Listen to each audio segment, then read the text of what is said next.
Hello everybody and welcome to a thorough review of the Runaways Volume 1, Pride and Joy. First off, I wanted to say that I read this in one sitting, which is very rare for me in graphic novels.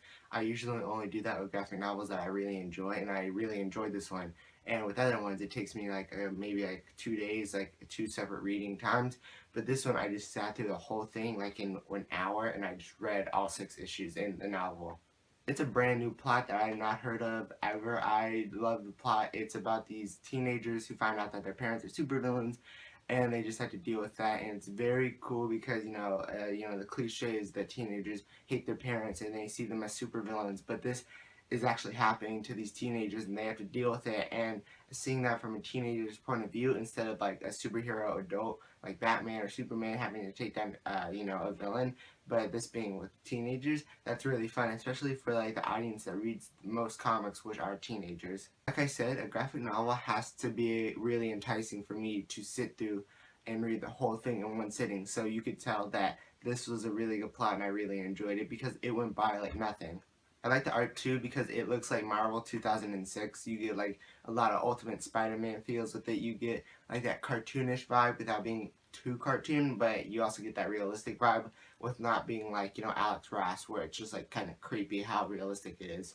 So the art was really cool. The writer, who is Brian K. Vaughan, he writes every single one of my favorite comics that is not DC. Why the Last Man and Saga. Saga is my favorite comic that is non-superhero, non-DC.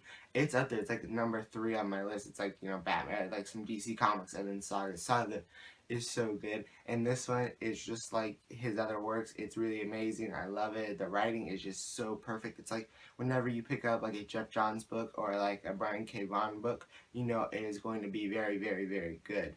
It is actually going to be a show on Hulu, and it is going to be tied into the Marvel Cinematic Universe in the Netflix Marvel, so everybody is going to be watching it. So if you read it right now, you can get a head start on the people who want to read it when it comes out, and you can help them out, tell them which novel to buy, and you could tell them things about the Runaways that they don't know about because you read it like 2 years ago.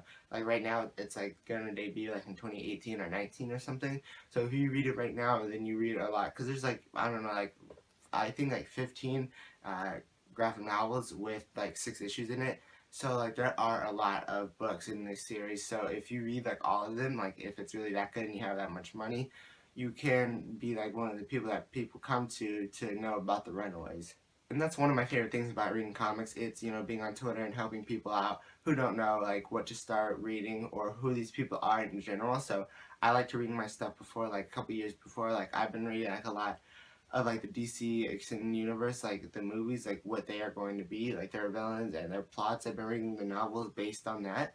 And so when those movies come out, I can, help out people and tell them what I read and tell them, what not to read. So yeah, Runaways Volume 1, I would give it a 9 out of 10. I wish it was longer.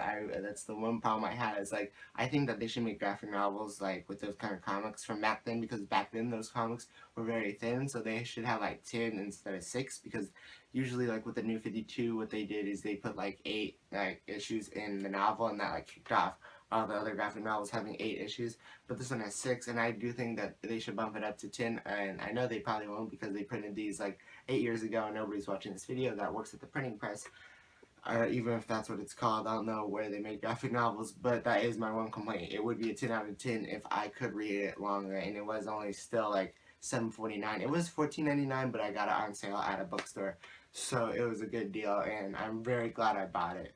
So yeah, I hope this helped with your Runaways Volume 1 knowledge. I hope this makes you go out and buy it. I'm telling you to go out and buy it because it is very good. So that is going to be it for this. Tell me what other graphic novels you want me to review in the comment section, and I will see you guys in the next video. Goodbye.